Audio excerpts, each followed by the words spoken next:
Good evening students, this is Shivraj देवाने from Winnie classes जज. आज आपण इयत्ता 8वीचं English सिलेबसचं 1.2 Androcles and the lion हा लेसन आपल्याला आज पाहायचा आहे. याच्या मागच्या पिरियडला आपण 1.1 बी द बेस्ट हा कविता पाहिला होता. तर आज आपण 1.2 अँड्रोकल्स अँड द लॉयन हा लेसन आपल्याला पाहायचा आहे. या लेसन मध्ये एक प्राण्याचा आणि एक माणसाचा कथा आपल्याला बघायचा आहे. त्या माणसाचं नाव आहे अँड्रोकल्स आणि एक लॉयन. त्या दोघांची मैत्री कशी होते आणि ते पुढे काय होते ते आपल्याला या कथेमध्ये बघायचं आहे. तर बघा, चालू करतो मी. Long long ago there lived a kind gentle and courteous man called Androcles.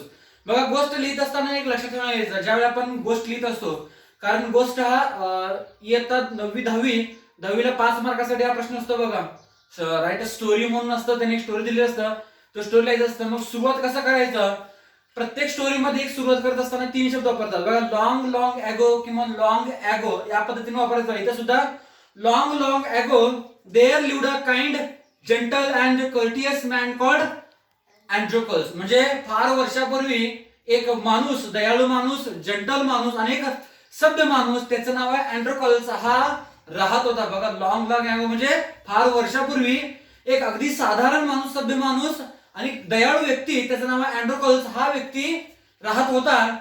But he had a very cruel master. परंतु त्याला एक मास्टर होता, म्हणजे अधिकारी म्हणतो आपण त्याला. तो क्रुअल होता. क्रुअल म्हणजे क्रूरी होता, म्हणजे रागीटपणा किंवा क्रूरी होता.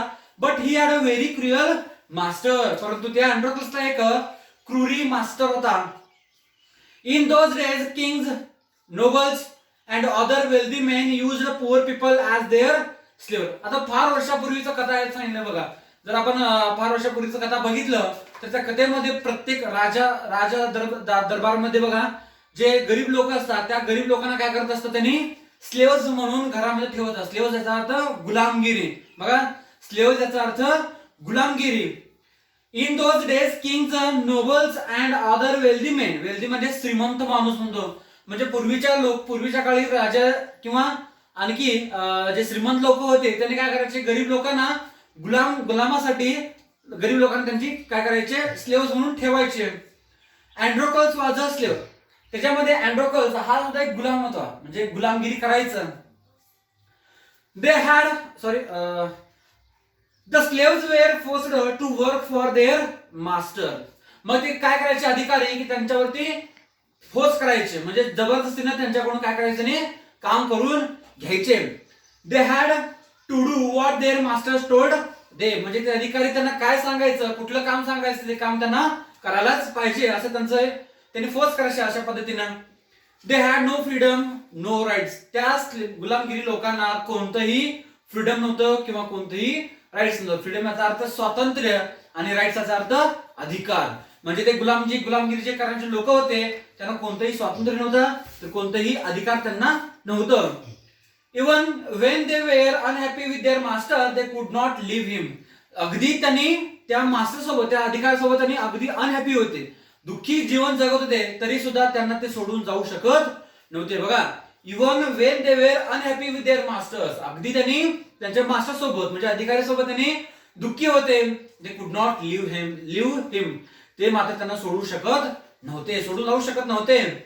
They were bound by law to obey their masters however wicked he might be. कारण का, त्यांचे जे अधिकारी होते त्यांनी काय केले होते की कायद्यानुसार, बाउंड बाय लॉ म्हणजे कायद्यानुसार त्यांनी काय केले होते की फोर्स त्यांना केले होते. बघा, याचा अर्थ bound by law, strictly force to follow the laws. म्हणजे कायदा आपल्याला पाळावा लागतो, तसं कायद्यानुसार त्यांना काय केले होते, त्यांनी फोर्स केले होते, म्हणजे स्ट्रिक्टली त्यांना काय केलं, त्यांना थांबवले होते.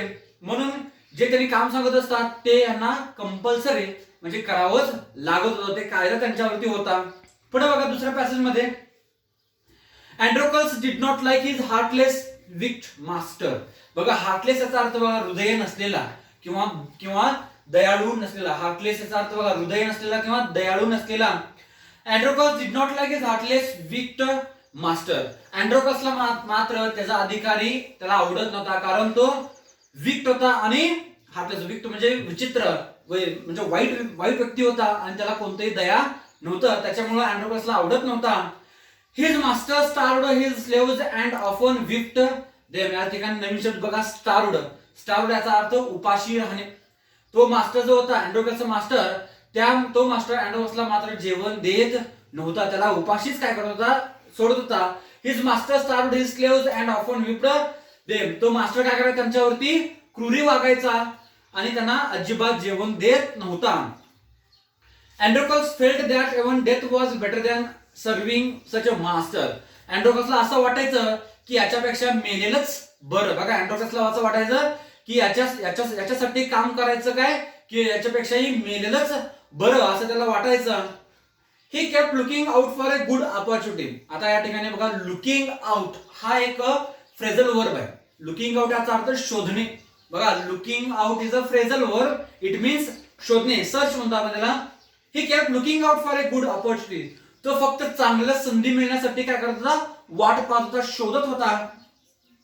At the first chance he got, he escaped from the clutches of his cruel master. बघा, शेवटी त्याला एक अपॉर्च्युनिटी मिळाला आणि त्या अपॉर्च्युनिटीचा काय केला, फायदा करून घेतला. त्यावेळी तो एस्केप झाला. एस्केप म्हणजे पळ करून गेला, म्हणजे त्याला सोडून गेला. He escape from the clutches of his cruel master. त्याला एक चान्स मिळाला, तो चान्स काय केला, फायदा घेतला आणि तो लगेच काय केला, त्यांच्या मास्टरला सोडून, त्याच्या अधिकाऱ्याला सोडून काय केला, तो एस्केप झाला. क्लचेस बघा, टाईट होल्ड म्हणजे त्यांना पकडून धरलं होतं, तिथनं तो काय केला, पळवाट केला, म्हणजे पळून गेला.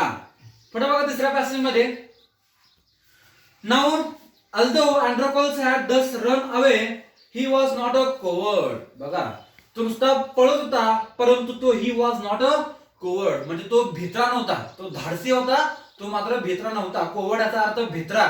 Now although Androcles had thus run away, तो नुसता तिथनं पळायचा, नुसता पळतच गेला, तो मात्र भित्रा नव्हता. he was not a coward. coward याचा अर्थ भित्रा.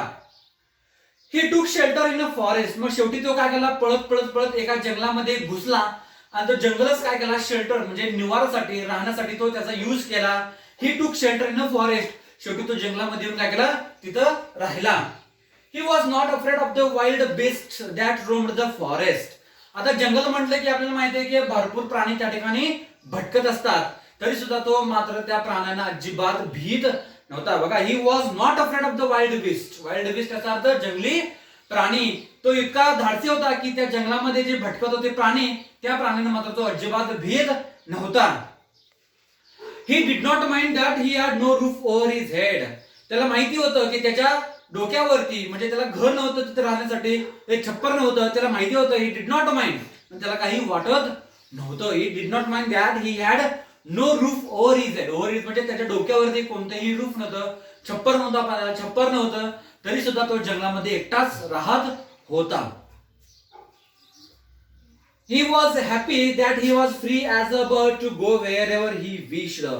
तो जंगलामध्ये गेल्यानंतर एवढा आनंदित होता की एक पक्षी म्हणजे स्वातंत्र्य, त्या पक्षीला पिंजऱ्यातून सोडतो बघा, तसं पक्षी काय करतो की पिंजऱ्यामधून सोडल्यानंतर तो जिथे पाहिजे तिकडे काय करू शकतो, तो मनासारखंच तो इकडे तिकडे घुमू शकतो. तसा हा माणूस झाला, अँड्रोकस झाला होता. ही was happy that he was free as a bird.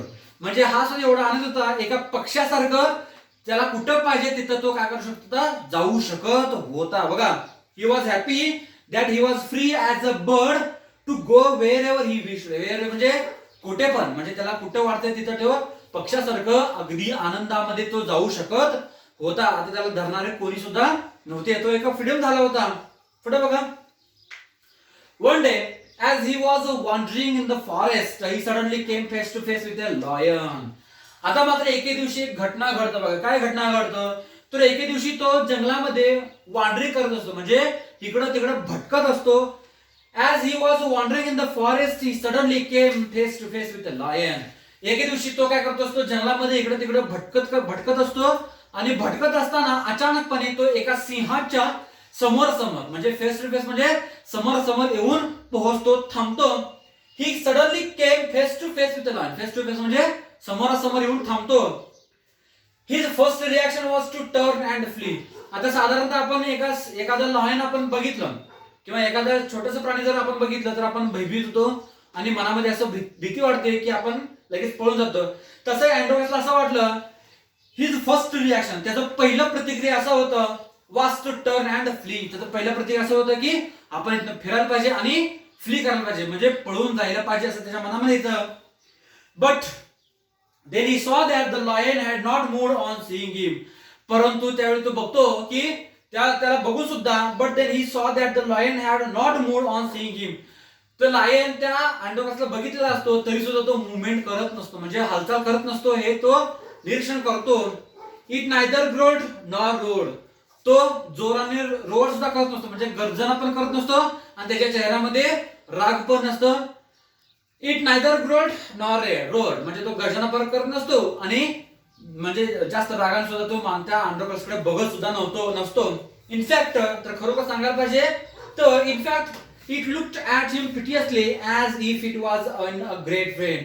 तर तो बघा तो रोड म्हणजे गर्जना पण करत नसतो आणि रागाने पण बघत नसतो, तर तो चेहऱ्याला दिसत असतो की त्याला काहीतरी जखम झालेलं असतं, म्हणजे तो पेन मध्ये असतं, म्हणजे त्याला जखमी झाले असतं, त्याला दुखापत लागलेलं असतं, त्याला खूप त्रास होत असतं, तसं त्याला चेहऱ्यावरती दिसून येतं. पुढे बघा आता तो काय करतो, अँड्रोकस पॉज्ड. म्हणजे ज्यावेळी हे बघतो त्यावेळी तो लगेच काय होतो, पॉज्ड होतो. पॉज म्हणजे थांबतो. Androcles paused. Then he moved very cautiously towards the lion step by step. या ठिकाणी कॉशियसली नवीन शब्द आहे बघा, त्याचा अर्थ आहे व्हेरी केअरफुली, अगदी काळजीपूर्वक. Then he moved very cautiously towards the lion step by step. मग अँड्रोकस थांबतो आणि काय करतो, हळूहळू एक एक स्टेप, एक एक पावलं ठेवत अगदी काळजीपूर्वक तो काय करतो, त्या सिंहाच्या कडे जातो. The lion moaned and whimpered. Please help me, its eye seemed to. याच्या ठिकाणी बघा मोड याचा अर्थ made painful sound and whimpered याचा अर्थ क्राईड फीलिंग. बघा जवळ गेल्यानंतर तो लायनच्या चेहऱ्यावरती बघतो, डोळ्यामध्ये बघतो की तो लायन म्हणत असतो, मूल करत असतो, म्हणजे त्याचं जखम झालं असतं, तो जखमीनं आवाज करत असतो. आणि विम्पर्ड म्हणजे क्राईड म्हणजे रडतो बघा. तसं तो लायन काय करतो की जवळ गेल्यानंतर त्याच्या डोळ्यामध्ये दिसतं की please help me, its eye seem to say. मग हा अँड्रोकस जवळ गेल्यानंतर डोळ्यामध्ये बघतो की त्या डोळ्यामधून त्याला एक संदेश मिळतो. काय संदेश मिळतं, तर तो लायन जो म्हणत असतो की कृपया तू मला मदत कर. याचा अर्थ त्या लायनला म्हणजे त्या सिंहाला थोडंफार जखम लागलेला आहे, मोठा जखम लागलेला असतो, त्याच्यामुळे तो डोळ्यामध्ये बघतो, त्या डोळ्यातून त्याला संदेश दिसतं की या लायनला काय झालंय, जखम झालेला आहे, त्याच्यामुळे तो मुवमेंट करू शकत नाही, त्याला खूपच काय झालेलं आहे, वेदना होत आहे. पुढे बघा, when Androcles drew near, the lion lowered its head and began to lick its paw. ज्यावेळी तो अँड्रोकस त्याच्या जवळ जातो, ड्रू नियर याचा अर्थ जवळ जातो, the lion lowered its head. मग तो काय करतो, जवळ गेल्यानंतर तो लायन सिंह काय करतो, त्याचं डोकं खाली करतो and began to lick its paw. Paw म्हणजे पंजा म्हणतो आपण त्याला, त्या पंजाला काय करतो तो लिकट म्हणजे थोडं चाटतो. Then Androcles saw that the lion's paw was wounded, sore and swollen. मग त्यावेळी अँड्रोकस खाली बघतो, त्याच्या पावकडे बघतो की त्याला दिसतं की त्या पावच्या जागी त्याला जखम झालेला आहे बघा. Then Androcles saw that the lion's paw was wounded. Wounded याचा अर्थ जखमी झालेलं असतं, sore and swollen त्या ठिकाणी त्याला रक्त येत असतं, ते अँड्रोकस काय करतो, पाहतो. On a closer look, Androcles noticed that a big thorn had pierced one of the lion's toes. मग जवळ जाऊन बघतो की त्या पावकडे बघतो, म्हणजे त्याच्या पंजाकडे जातो आणि बघतो की जर नोटीस करतो, निरीक्षण करतो की त्या एका पाव मध्ये म्हणजे एका पंजामध्ये काय झालं असतं, एक मोठा काटा त्याला घुसलेला असतो, टोचलेला असतो बघा. Androcles noticed that a big thorn मोठा काटा had pierced one of the lion's toes. म्हणजे एका त्या सिंहाच्या टोजला, खाली टोजला काय झालं असतं, एक मोठा काटा टोचलेला असतो, पियर्स झाले असतो. So this is the cause of the lion's distress thought Androcles. याच्यामुळे त्या काट्यामुळेच काय होत असतं की त्या लायनला दुःख होत असतं, वेदना होत असतं, असं त्याला वाटतं. डिस्ट्रेस याचा अर्थ बघा ग्रेट ट्रबल म्हणजे संकट म्हणतो, डिस्ट्रेस याचा अर्थ संकट. पुढे बघा, summoning up all the courage, Androcles stretched his hand slowly towards the injured paw. बघा, trying to be brave म्हणजे तो अगदी काय करतो, धाडसाने. summoning up याचा अर्थ धाडसाने, all the courage बघा, तो धाडसाने काय करतो, हिम्मत घेऊन. summoning up all the courage याचा अर्थ धाडसाने, हिम्मत घेऊन तो काय करतो, Androcles stretched his hand. मग धाडसाने तो काय करतो, Androcles त्याचा हात स्ट्रेच करतो, पुढे करतो. स्लोली टुवर्ड्स द इंजर्ड पॉ म्हणजे जिथं जखम झाले असतं, ज्या पंजात जखम झाले असतं त्या पंजाकडे तो काय करतो, अगदी हळूहळू हात पुढे करतो. He was afraid that lion would attack him if he touched its swollen paw. त्याला भीती वाटत असतं. काय भीती वाटत असतं की जर मी त्या जखम झालेल्या पंजाला हात लावलं की ते कदाचित त्या वेदनेमुळे तो लायन माझ्यावरती काय करू शकेल, अटॅक करू शकेल, हल्ला करू शकेल असं त्याला वाटत असतं. त्याच्यामुळे तो घाबरत असतो. But the lion seemed to understand his good intention, purpose, उद्देश म्हणतो, इंटेन्शनचा अर्थ उद्देश. But the lion seemed to understand his good intention, परंतु सिंह मात्र लगेचच त्याचं इंटेन्शन म्हणजे अँड्रोकलचं इंटेन्शन ओळखतो. सीम्ड अंडरस्टँड म्हणजे त्या लायनला सुद्धा अंडरस्टँड होतं, समजतं की अँड्रोकल्स मला मदत करण्यासाठी या ठिकाणी आलेला आहे. तर विद्यार्थ्यांनो राहिलेले भाग आहे ते आपण पुढच्या पिरियड मध्ये बघूया. याच्यामध्ये नवीन शब्द बघा. कर्टिशियस याचा अर्थ सभ्य, पोलाइट म्हणतो आपण त्याला. दुसरा आहे बाउंड बाय लॉ, कायदा पाळणे. तिसरा आहे क्लचेस, घट्ट बांधणे, टाईट होल्ड. चौथा आहे कोवर्ड याचा अर्थ भित्रा. पाचवा फ्ली, पळ काढणे, एस्केप होणे. आणि सहावा आहे पिटिशियसली याचा अर्थ दमकपणे म्हणजे दमलेल्या पद्धतीने म्हणतो. तर राहिलेले भाग आपण काय करूया पुढच्या पिरियड मध्ये बघूया. तुम्ही हे शब्द काय करा लिहून घ्या. तर पुढच्या पिरियड मध्ये आपण काय करूया परत एकदा भेटूया. धन्यवाद.